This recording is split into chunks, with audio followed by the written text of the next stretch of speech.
The friend zone is every guy's worst enemy. I can tell you this right now. I hate the friend zone, and I apologize to any other girls who I put y'all in the friend zone. I once had a crush on a girl named Maxine. Maxine Lynetta Davis. I thought I was so in love, I was gonna do everything for this girl. I wrote her poems, I always wrote her letters, and I remember the time back in school that I would just see her on the playground and just go ahead and handpick them flowers off the playground and try to give them to her. I tried every trick in the book, nothing worked. Everywhere I looked, she just reminded me of her. Every movie I saw, every romantic chick flick I've seen. I remember I called this girl Maxine to go to the movies. Hey, so Maxine, you want to go to the movies? Come to find out, this girl brought 3 of her other friends. Oh. Then there were those times when I thought, yep, she's going to be my girlfriend. We going to spend our whole lives together. It ain't going to happen. It ain't going to happen. It's always that wall that's always like, hey, stop. Hey, you ain't getting her. You know, when you get put up in the friend zone and you try to set up all these dates, you know some way, somehow, you gonna get cock blocked by somebody in some way. It never fails, and that's what always happens. All the girls who want to talk to me, I just kind of pushed them out because I was like, nah, I kind of want to stick with Maxine. I remember one time my dad called me and he was like, hey, you should watch this Forrest Gump. I think it's going along with your situation that you're in. You should watch it. It's about a man who's in love with a girl and is always getting rejected. Maybe I'll look at this. And you know, as I was looking at that, I was like, I'm going through that same thing. And it wasn't just the Forrest Gump movie, but it was also Just Friends. And I was like,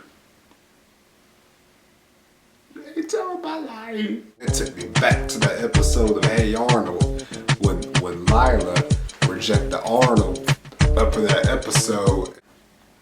That's all relating to this story, isn't it? Hey Arnold, Forrest Gump, Just Friends. I related all of that. And then I found out I was placed in the friend zone. I was being too nice. So you have those people that tells you, you're too young for love, you're too young for it, you're too young, you don't understand about it. And I was like, yeah, you too young. I said, no, I know what love is all about. Here is me playing Mr. Nice. Here comes another guy out the random blue. She goes over to him. And the guy comes up. Hey, yo, Maxine, what's good? You looking good? You looking fine? So, who's that guy you with over there? Oh, no, he's just a friend. We're just friends. We friends?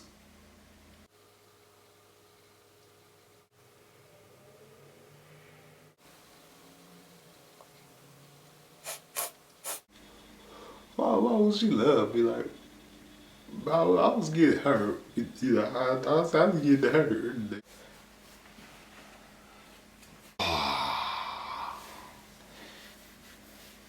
She pulled the F word. Friends. Do you not know how hard I worked to write all of that and how much money I have bought all the gifts for you? But then every time she would get with the new guy, I was always like, maybe there's always next time.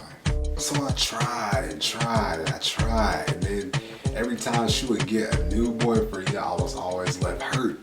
But then again, as time went along, I was like, maybe I don't know nothing about love. Maybe this is some sort of game. Maybe she's not interested in me. And then she's always like, I don't really like you, but I just like you. Whole infatuation lasted so long, I was just getting so irritated. I remember the time I asked Maxine to the dance. Wanna go to this dance? We get to the dance. This girl is over here sitting down in the other room talking with the other friends.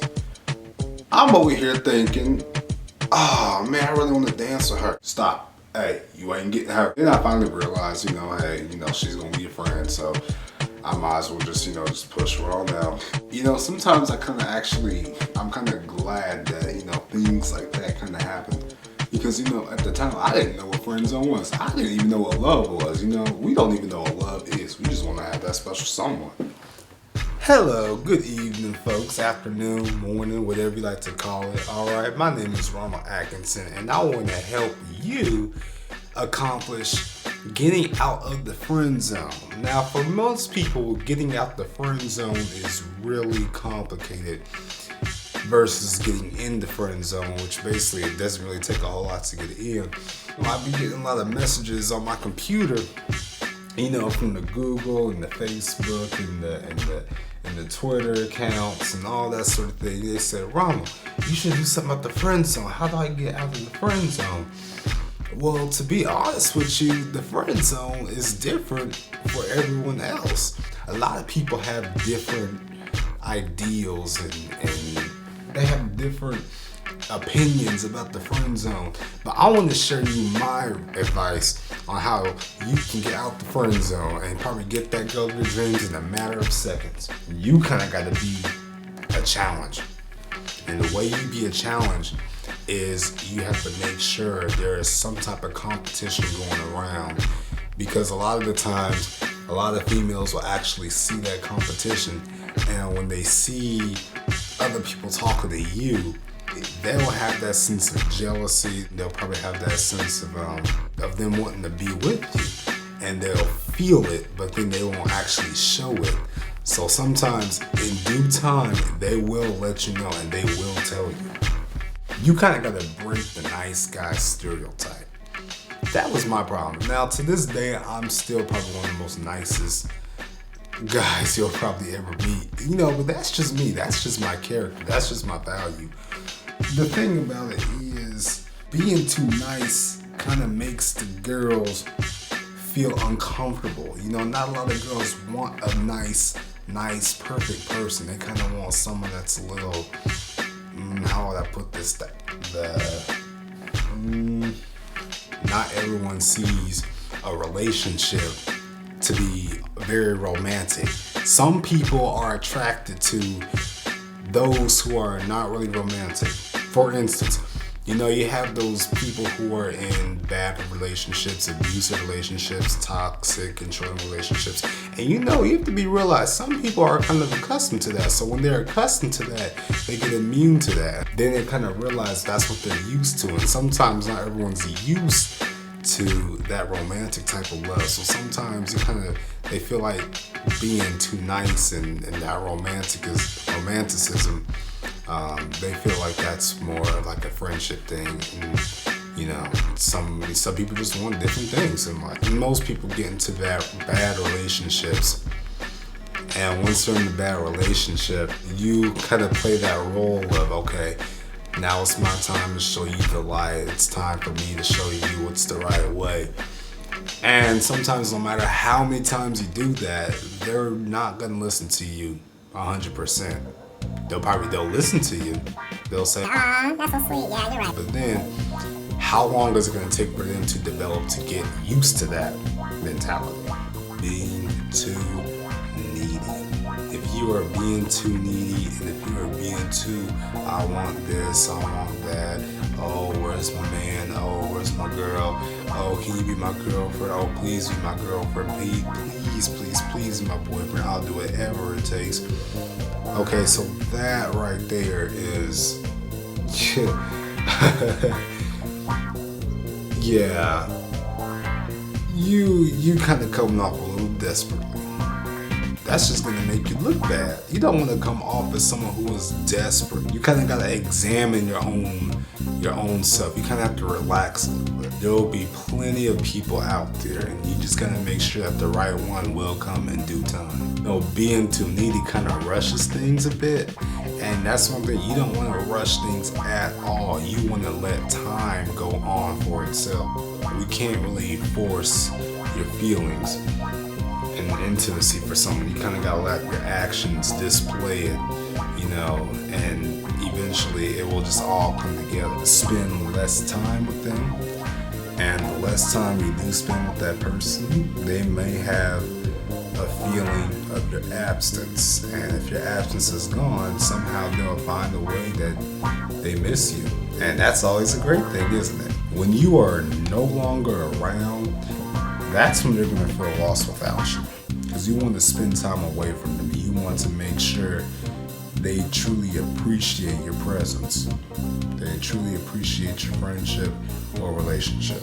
You know, sometimes you kind of gotta develop feelings for someone else. You know, maybe that person who you had a crush on just isn't the one. And that's what I simply found out was, you know, she wasn't the one, so I just kind of moved on.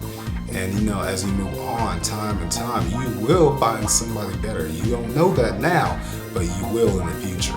And then you have to deal with jealousy, frustration, and that's like the big struggle part right there. You know, when you see someone else and you're like, man, I should have had that, I should have had her, you know. And, you know, your heart and your mind is gonna be very, very confused. Sometimes you kind of gotta take your friendship into a whole different aspect. And then once you see your friend or your crush with someone new, then that's when you know it's time to give them space.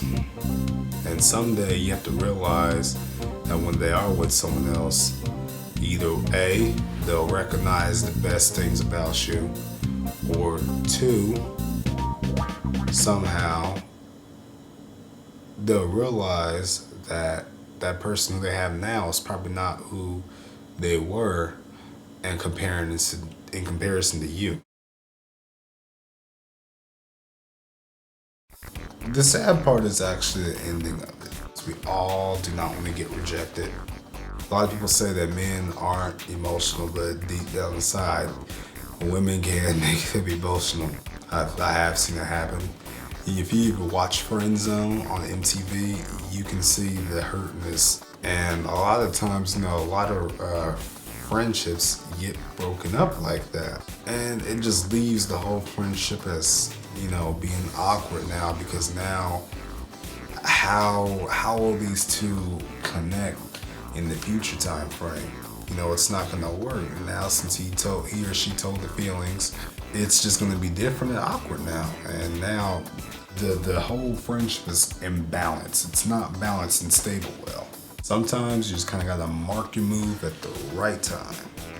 If it's at the wrong time, either you'll miss it, or you've waited too late, or you waited too early. If you have waited too early, then you've taken things too far and too quickly, and you kind of pressure things a little bit. Now, if you've taken it too far, that means you have actually waited for the right time. Even though she may have had feelings for you during those times, you still kind of like avoided it. The more she has waited, the less she is actually going to be interested, and then she's going to think, well, maybe you just want to be just friends. And you know, that's natural. That's natural. So you got to be less interested. Don't be too needy and too wanted. Create some sort of competition. You want them to look into you versus you forcing yourself on them. Maybe in the end, there might be a reward for you. Who knows? You kind of got to make big decisions on what you really want and what they really want. The best decisions are what makes you happy. You don't want to get the same results. So you got to find someone who is interested in you enough that can actually complete and fulfill your destiny and your dreams.